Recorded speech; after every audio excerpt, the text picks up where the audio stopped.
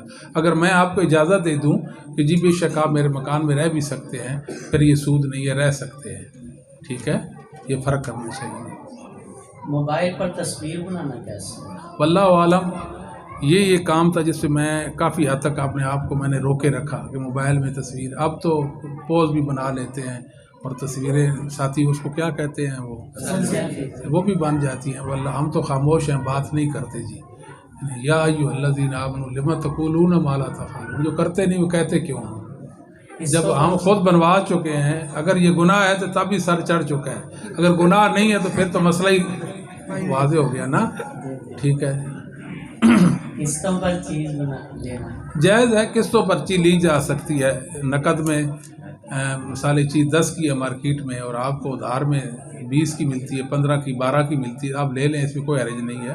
ہاں یہ کوشش کریں کہ پہلے دن جس دن آپ نے وہ چیز لی ہے اس میں آپ کو وہ مالک بنا دیں، اس میں آپ تصرف کا اختیار رکھتے ہوں. یہ اچھی بات ہے جی. بینک دے دو کیا جی صحیح ہے. بینک دے، میں کو گاڑی دیتا ہے، مکان دیتا ہے تو بشرط سود کا سلسلہ نہ ہو.